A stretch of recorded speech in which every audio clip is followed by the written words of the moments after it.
আর্জেন্টিনার সৌভাগ্য হচ্ছে যে তাদের বাজে ম্যাচটা কাবো ভার্দের এগেইনস্টে চলে গেছে এবং তারা সেখান থেকে জিতে এসেছে। এটা কিন্তু আর্জেন্টিনা গত বিশ্বকাপে করতে পারেনি। সৌদি আরবের এগেইনস্টে তারা ধাক্কা খেয়েছিল প্রথমে, কিন্তু কামব্যাক করতে পারেনি। কিন্তু এই ম্যাচটা তারা জিতে এসেছে, এটা স্কালোনি গুরুত্ব দিয়েছেন। এবং তিনি বলেছেন যে এন্দ্রিকের সাথে যেটা ঘটেছে, এন্দ্রিক গোলটা দিতে পারেননি, দিলে হতো সিনারিওটা ভিন্ন হতো ব্রাজিলের জন্য। তিনি বলেছেন যে ফুটবলে এগুলো স্বাভাবিক ঘটনা, এগুলো হয়, কিন্তু সেখান থেকে জয় নিয়ে ফেরার যে অভ্যাসটা, এটা এই আর্জেন্টিনা দলের সবচেয়ে বড় গুণ। এবং যতবারই আপনি দেখবেন স্কালোনির আন্ডারে আর্জেন্টিনা এক্সট্রা টাইমে খেলা নিয়ে গেছে, 120 মিনিটের খেলা অথবা পেনাল্টিতে গেছে, আর্জেন্টিনা কিন্তু কখনো হারেনি। এবং এবার এই যে ম্যাচটা মিশরের এগেইনস্টে খেলাটায় 3টা পরিবর্তন আসছে আর্জেন্টিনা দলে। বড় পরিবর্তনটা হচ্ছে লিয়ান্দ্রো পারেদেস, তাকে আনা হচ্ছে স্টার্টিং 11-এ, ডিফেন্সিভ মিডফিল্ডার। এবং স্কালোনি বলে থাকেন যে বিশ্বের অন্যতম সেরা defensive midfielder Leandro Paredes. Defensive midfielder হলেও যথেষ্ট ক্রিয়েটিভ। এখানে একটা পরিবর্তন আসছে এবং আর্জেন্টিনার লেফট ব্যাকে ফাকুন্দো মেদিনা, তাকে দিয়ে শুরু করিয়েছিল কাবো ভার্দের এগেইনস্টে। তিনি কিছুটা ইনজুর্ড, সেই জায়গায় তালিয়াফিকো তিনি ব্যাক করছেন, তাকে স্টার্টিং 11-এ সুযোগ দেওয়া হচ্ছে। এবং একেবারে সামনে স্ট্রাইকিং পজিশনে আলভারেজ, তাকে স্টার্টিং 11-এ সুযোগ দেওয়া হচ্ছে। যেহেতু মার্টিনেজ ফর্মে নেই, হয়তো স্কালোনি ভাবছেন যে সাব হিসেবে যদি মার্টিনেজকে নামানো হয়তো তিনি হয়তো প্রেস করে খেলতে পারবেন, এবং আলভারেজকে একটা সুযোগ দেওয়া হচ্ছে। আলভারেজও কিন্তু ফর্মে নেই, গত বিশ্বকাপে যেভাবে খেলেছেন এই বিশ্বকাপে কিন্তু সেভাবে কোনো চমক দেখাতে পারছে না। কিন্তু আমি অন্তত বিশ্বাস করি এই বিশ্বকাপে আলভারেজের কারণে আর্জেন্টিনা কোনো একটা ম্যাচ কিন্তু আলভারেজ জিতিয়ে দিবেন। মিশরের ক্ষেত্রে যেটা তারা হচ্ছে দ্রুত তারা ট্রানজিশন করতে পারে, তারা দ্রুত কাউন্টার অ্যাটাকে যায় পুরো, আপনি যদি বিশ্বকাপটা দেখেন। এবং সবশেষ তারা অস্ট্রেলিয়াকে পেনাল্টি শুট আউটে কিন্তু তারা টাই ব্রেকারে জিতে এসেছে। এবং কনফিডেন্সটাও এই কারণে গোলকিপার থেকে শুরু করে পুরো দলেরই একটা হাই কনফিডেন্স কিন্তু আছে। মোহামেদ সালাহ, তাকে নিয়ে এই যে কনফিডেন্সটা আছে মিশরের, এটা কিন্তু তাদের জন্য একটা চাপ। আগের ম্যাচে কিন্তু কাবো ভার্দে আর্জেন্টিনার এগেইনস্টে যে খেলেছে, তারা কিন্তু কোনো প্রেসারে ছিল না, তাদের হারানোর কিছু ছিল না। কিন্তু মিশরের হারানোর বিষয় আছে, তারা প্রেসারে থাকবে। যে কথা বলছিলেন, কাবো ভার্দে খেলেছিল হচ্ছে লো ব্লকে খেলেছে, ওরা খেলবে হচ্ছে মিড ব্লকে। মিডফিল্ডটাকে ক্রাউডেড করে রাখবে যাতে মেসি ঠিকমতো তার চ্যানেল থেকে বলটা না পান, ফাঁকা জায়গা যাতে না থাকে। আমি সেখানে আসছিলাম, মেসিকে আটকানো কিংবা এখানে আলভারেজ যুক্ত হচ্ছেন, সেই ক্ষেত্রে আসলে ইজিপ্টের প্ল্যানিংটা কেমন হবে, কোন জায়গাটায় আসলে তারা টার্গেট করবে? কিন্তু মেসিকে আটকানো তো আসলে সহজ বিষয় না। মেসির ভিতরেই একটা কোচ ইনস্টিংক্ট রয়েছে। আপনি যদি কাবো ভার্দে স্ক্যান করেন পুরোটা মাঠ শুরুতে স্ক্যান করেন, এবং কাবো ভার্দের এগেইনস্টে যখন গ্রাউন্ডে তারা খুব ভালো করছিল, কাবো ভার্দে মেসির কাছে বলটা দিতে পারছিল একদম সঠিক জায়গায়, তখন যে হাইড্রেশন ব্রেকের সময় মেসি, কোচ স্কালোনি, মার্টিনেজ ছিল, তারা মিলে একটা ডিপোলো মনে হয়েছিল একটা প্ল্যান করেছে যে ঠিক ওই গোলটার আগে, হ্যাঁ ঠিক আছে, তুমি এয়ারে চেষ্টা করো আমাকে বল দেওয়ার জন্য। এবং মেসি অফসাইড থেকে যেভাবে অন সাইডে এলেন, আবার বলটা রিসিভ করে তিনি গোলটা করলেন, মেসিকে তো থামানো আসলে খুব কঠিন ব্যাপার। এবং এই আজকে যেটা দায়িত্ব থাকবে মিশরের যারা ডিফেন্সিভ মিডফিল্ডার রয়েছেন, তাদের উপর সবচেয়ে বড় দায়িত্ব থাকবে যে মেসিকে আসলে থামিয়ে রাখার জন্য। আমার একটা রিপোর্ট দেখছিলেন আপনি যে মেসির গ্র্যাভিটির কথা, অর্থাৎ মহাকর্ষ বল, মেসি যেখানে থাকেন সেখানে 4-5 জন তার দিকে ছুটে যায়। এবং এটা কিন্তু আর্জেন্টিনা কাজে লাগায়, যখনই দেখা যাচ্ছে যে এক পাশে সবাই চলে আসছে, আর্জেন্টিনা বিপরীত পাশে বলটা পাঠিয়ে দেয়। তারপরে তো দিন শেষে দেখা যায় ফাইনাল স্কোরটা লিওনেল মেসি করছেন, বিপরীত পাশে গেলেও ওই জায়গাটাতে আসলে স্কোরিংটা হয় না। অন্য প্লেয়াররা মেসি থাকলে যতটা মেসি নির্ভর থাকেন, সেই জায়গায় কি এটা কি আর্জেন্টিনার একটা সমস্যা, দুর্বলতা? আমি সেখানে আসছিলাম, কারণ আমরা আগের বিশ্বকাপে কি দেখেছি যে এনজো গোল করেছেন, ম্যাকালিস্টার গোল করেছেন, এরা গোল পেয়েছেন, দূর থেকে চেষ্টা করেছেন। কিন্তু এবারের বিশ্বকাপ আমরা দেখতে পাচ্ছি যে অন্যরা চেষ্টা করছে না গোল দেওয়ার জন্য। শেষ পর্যন্ত কি হলো, আর্জেন্টিনার সেন্টার ব্যাক যারা রয়েছে, লিসান্দ্রো মার্টিনেজ, ক্রিস্টিয়ান রোমেরো, তাদেরকে এসে ভূমিকা রাখতে হচ্ছে যে গোল খোঁজার জন্য তাদেরকে যেতে হচ্ছে ডিফেন্সিভ থেকে এবং আরেকটা বিষয় আর্জেন্টিনার জন্য আর্জেন্টিনাকে পেছনে ফেলে, যেটা গতবার যেটা তারা হচ্ছে যে প্রেস করতো স্পিডে, দ্রুত প্রেস করতো, কিন্তু এবারে স্লো মনে হচ্ছে খেলোয়াড়দের। এটা এটা কি নিয়েও কাজ আসলে করছেন কৌশল স্কালোনি। নাকি না, এটা কৌশল না, এটা স্কালোনির তাদের খেলার দুর্বলতা। কৌশল, এটা তাদের দুর্বলতা।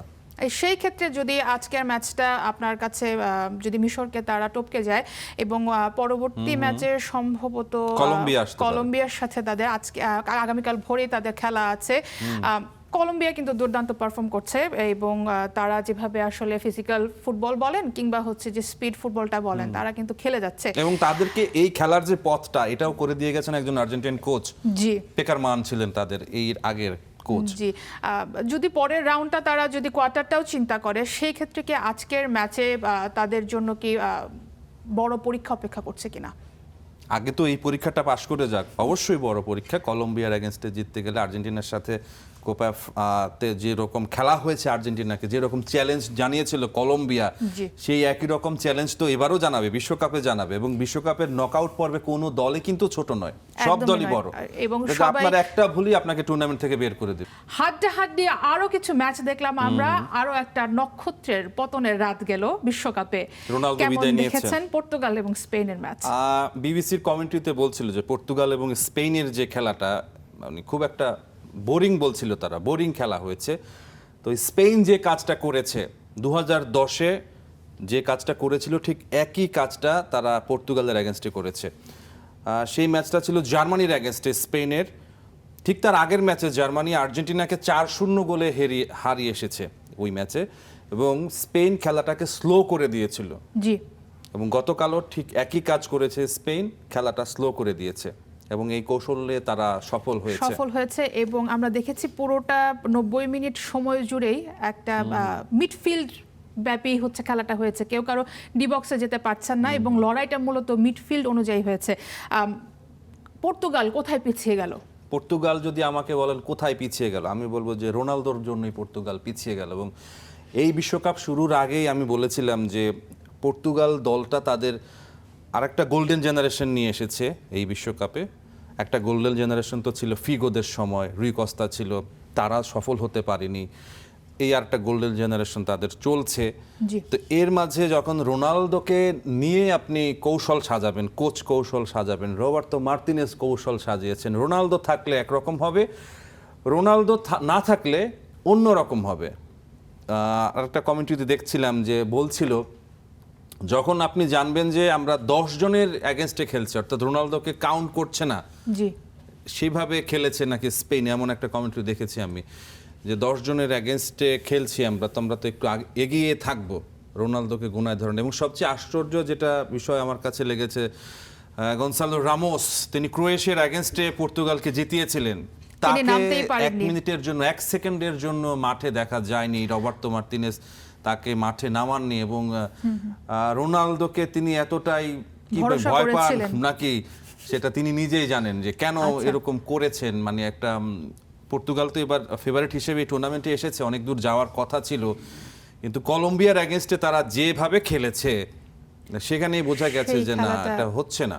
জি, পর্তুগালের কেউ কেউ আবার ভেতরকার বলেছে আসলে- যে পর্তুগাল ইচ্ছা করে আসলে এই ব্র্যাকেটে এসেছে যে ইউরোপিয়ানদের সাথে খেলার জন্য, যেহেতু তারা ইউরোপিয়ানদের সাথে খেলে থাকে নিয়মিত এবং সাফল্য তাদের আছে, কিন্তু মাঠের খেলা আর ওই যে তর্কের কথা এক জিনিস বক্তব্যটা না, আসলে এক এক জিনিস হচ্ছে না। না। পর্তুগাল নিয়ে কথা বলছিলাম, স্পেনের খেলা নিয়ে আপনি বলছিলেন যে স্পেনের স্ট্র্যাটেজিটাই আসলে মাত দিয়ে দিয়েছে পর্তুগালকে, খেলা স্লো করে দিয়েছে। খেলাটা তারা স্লো করে দিয়েছে। এই স্পেন কোয়ার্টারে উঠে গিয়েছে এবং প্রতিপক্ষ সম্ভবত বেলজিয়াম, তারা আজকে যুক্তরাষ্ট্রকে নকআউটে হারিয়ে বিদায় দিয়ে বেলজিয়ামের মুখোমুখি হবে স্পেন। স্পেনকে বিশ্বকাপে আসলে অন্যতম ফেভারিট, তারা নিজেরাই নিজেদের খেলা দিয়ে স্ট্র্যাটেজি কিংবা খেলার কৌশল বলেন নিজেদেরকে প্রমাণ করছে। এই স্পেনকে আসলে কিভাবে বিচার করবেন যদি তারা ফাইনাল বা সেমিফাইনালে উঠে যায়? স্পেনের মূল ক্ল্যাশটা হবে আপনার ফ্রান্সের সাথে। ওদিক যদি ফ্রান্স এগোতে থাকে, এদিকে স্পেন এগোতে থাকে, ফ্রান্সের সাথে তাদের আসল পরীক্ষাটা হবে। এবং ফ্রান্সকে যদি থামাতে পারে এই ওয়ার্ল্ড কাপে কেউ, সেটা স্পেন হতে পারে। একদমই তাই। আমরা রহমান পেয়ার আজকের ম্যাচে চলে যাই, আমরা যদি আপকামিং ম্যাচে চলে যাই। আপকামিং ম্যাচে ওকে, আর্জেন্টিনার the ব্রাজিল big তো match চলে গেছে awaits, ব্রাজিল চলে বাংলাদেশের গিয়েছে, ফ্যানদের জন্য বাংলাদেশের বিশ্বকাপটাই আর্জেন্টিনার বাঁচিয়ে উপর রেখেছে। নির্ভর করে পর্তুগালও আছে চলে এখন, গেল, ঠিক। ক্রিস্টিয়ানো রোনালদো চলে গেলেন। আর্জেন্টিনার সাথেই আসলে বিশ্বকাপের আশাটা বাংলাদেশে রয়ে গেছে, উন্মাদনাটা রয়ে গিয়েছে। কাবো ভার্দে তাদের শেষ ম্যাচটাতে নকআউটের রাউন্ড অফ 32-তে একটা বড় চ্যালেঞ্জ ছুড়ে দিয়েছিল আর্জেন্টিনাকে, আর্জেন্টিনাকে। এবং আর্জেন্টিনা ম্যাচটা হারতেও পারতো।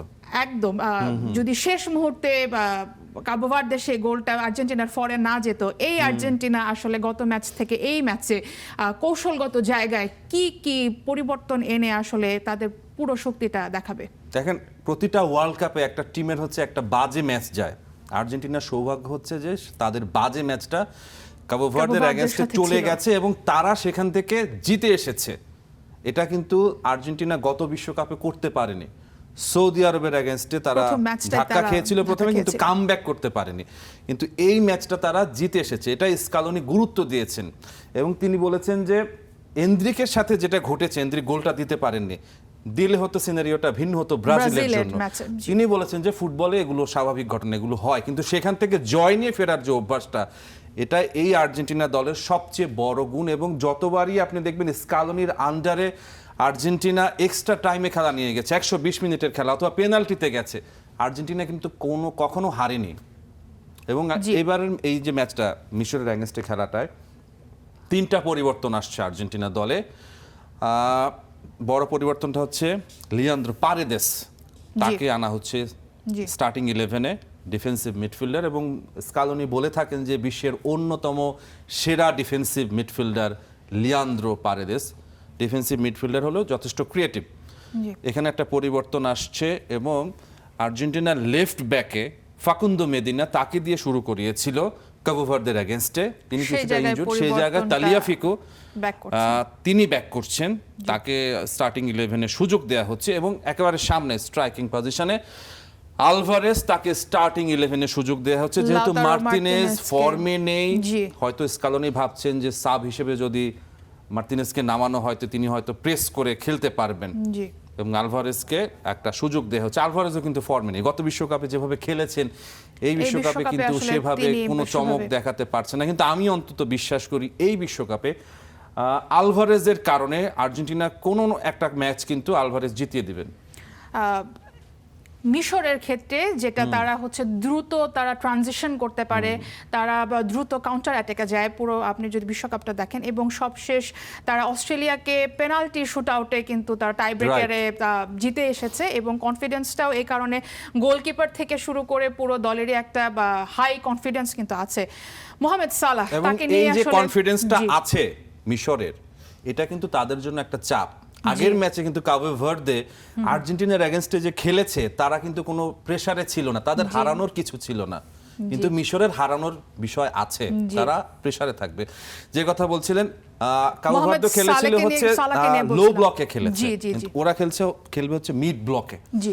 মিডফিল্ডটাকে ক্রাউডেড করে রাখবে, যাতে মেসি ঠিকমতো তার চ্যানেল থেকে বলটা না পান, ফাঁকা জায়গা যাতে না থাকে। আমি সেই সেখানে কাজটা আসছিলাম, করবে। মেসিকে আটকানো কিংবা এখানে আলভারেজ যুক্ত হচ্ছেন, সেই ক্ষেত্রে আসলে ইজিপ্টের প্ল্যানিংটা কেমন হবে, কোন জায়গাটায় আসলে যত তারা প্ল্যানিং টার্গেট করো, করবে। কিন্তু মেসিকে আটকানো তো আসলে সহজ বিষয় না। কিন্তু জি। মেসির ভিতরেই একটা কোচ ইনস্টিংক্ট রয়েছে। জি। আপনি যদি তিনি কাবো স্ক্যান ভার্দে করেন পুরোটা মাঠ শুরুতে। স্ক্যান করেন, এবং কাবো ভার্দের এগেইনস্টে যখন গ্রাউন্ডে তারা খুব ভালো করছিল কাবো ভার্দে, মেসির কাছে বলটা দিতে পারছিল একদম সঠিক জায়গায়, তখন যে হাইড্রেশন ব্রেকের সময় মেসি, কোচ স্কালোনি, মার্টিনেজ ছিল, তারা মিলে একটা ডিপলো মনে হয়েছিল, একটা প্ল্যান করেছে যে ঠিক ওই গোলটার আগে, জি। হ্যাঁ ঠিক আছে, জি। তুমি এয়ারে চেষ্টা করো আমাকে বল দেওয়ার জন্য। এবং মেসি অফসাইড থেকে যেভাবে অন সাইডে এলেন, আবার বলটা রিসিভ করে তিনি গোলটা করলেন, মেসিকে তো থামানো আসলে খুব কঠিন ব্যাপার। এবং এই সেক্ষেত্রে কি আজকের যেটা আসলে- দায়িত্ব থাকবে মিশরের যারা ডিফেন্সিভ মিডফিল্ডার রয়েছেন, তাদের উপর সবচেয়ে বড় দায়িত্ব থাকবে যে মেসিকে আসলে থামিয়ে রাখার জন্য। আমার একটা রিপোর্ট দেখছিলেন আপনি যে জি। মেসির গ্র্যাভিটির কথা, অর্থাৎ জি। মহাকর্ষ বল, মেসি যেখানে থাকেন সেখানে 4-5 জন 4-5 জন player একসাথে তার ছুটে দিকে চলে ছুটে যায়। যায়। এবং এটা কিন্তু আর্জেন্টিনা কাজে লাগায়, যখনই দেখা যাচ্ছে যে এক পাশে সবাই চলে আসছে, আর্জেন্টিনা বিপরীত পাশে বলটা পাঠিয়ে দেয়।